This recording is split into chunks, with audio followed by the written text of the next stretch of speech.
Okay. What do I always say today?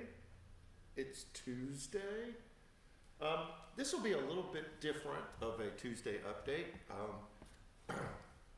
We know that a lot of things are happening, and we want to make sure that we not only keep you informed, but we let you know that we really care about you.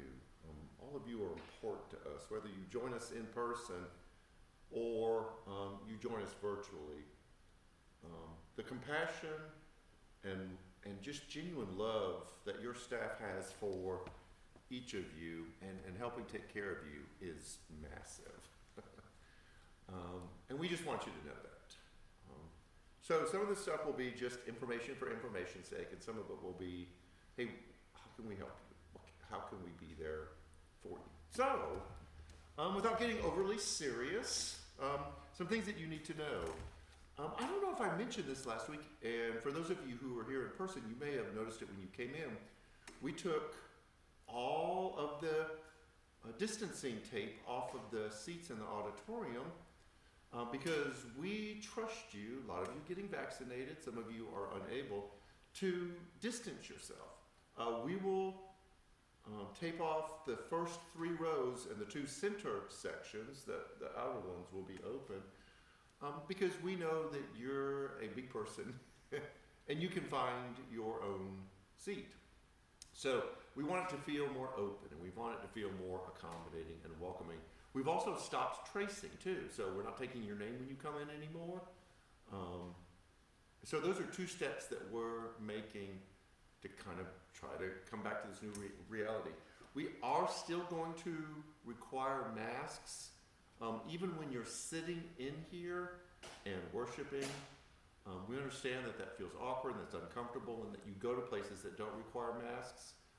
This is the current suggestion. The numbers, unfortunately, have been going up a little bit. And even though they're less than they were in the winter, they're higher than they were during the summer, which is not a good thing. So we're going to keep that into place for now.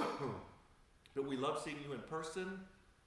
We are looking for some more greeters to work the doors, welcome you in, and then ushers, just to kind of make sure people are finding seats okay, because sometimes it's dark when you come in. This Sunday, we're going to finish our tabling series. Tabling is not a word always where you sit at a table. This past Sunday, we learned that a pool table could be a table. But we're going to talk about circles are better than rows, and I'll hit that a little bit later. We will be doing communion this Sunday. We would like to increase the number of times that we do communion, because we feel like that is just the centerpiece. It's why we do what we do, is remembering the life, death, and resurrection of Jesus. So communion will be the individual servings. You will get it as you come in. You will stay in your seats.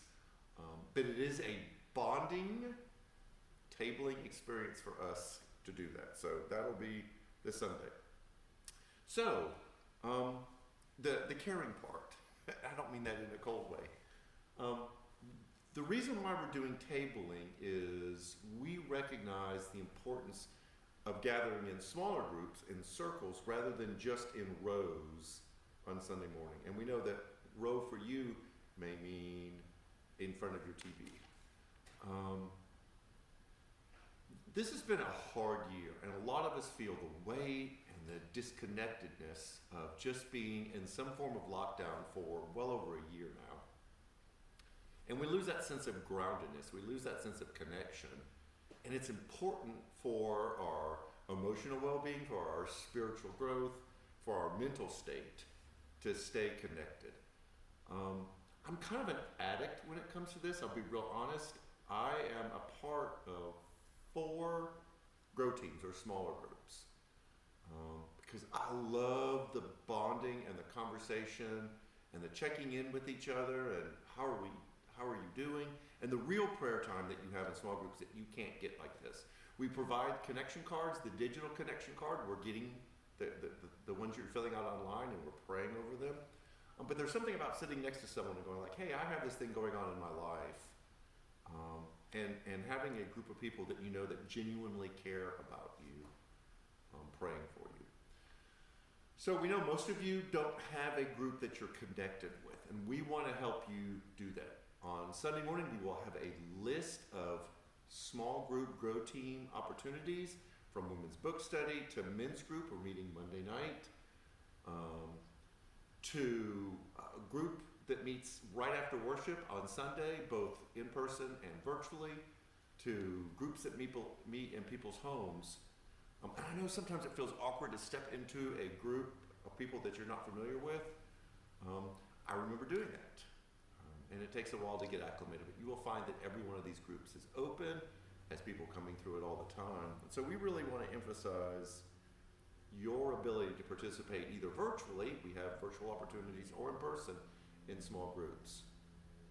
And we are doing this, because this is what it means to roll back to normal. We are telling small groups, if your small group that meets on campus, if you're in someone's home, you can do what you want to do, but meets on campus in the church somewhere, you have the option of deciding whether you want to wear masks or not as a group. We already have some small groups, because everyone's vaccinated or had COVID, have decided not to wear masks when they gather, and we are encouraging that.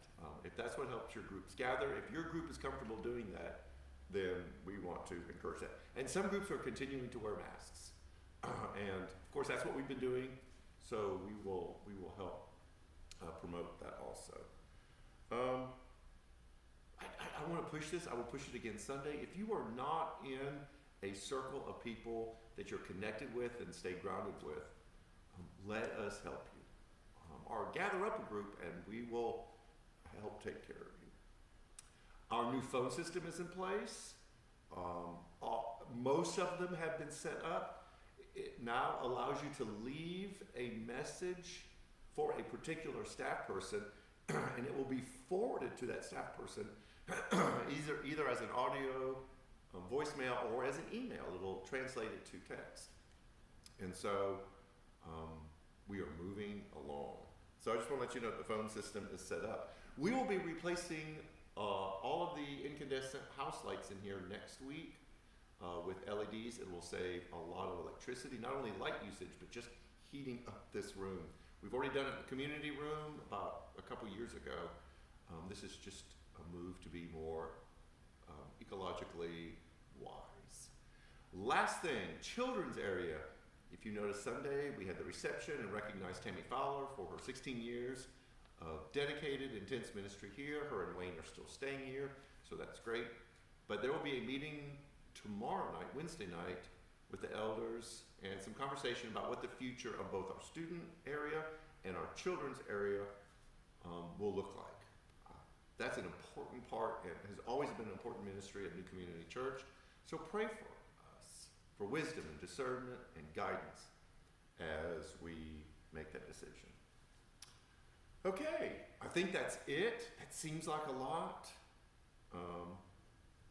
I hope the information that we give you on Tuesdays is helpful. And if there's anything that we can do for you, we're very sincere about this. This was one of the things that really weighed on the heart of the staff as we met today. We want to do everything and anything that we can to help you stay connected and grounded in whatever struggles that you're facing. So, have a great rest of the day, a great week. Watch for all the other content that we're going to be dropping the next week, and then we will see you Sunday as we finish the table.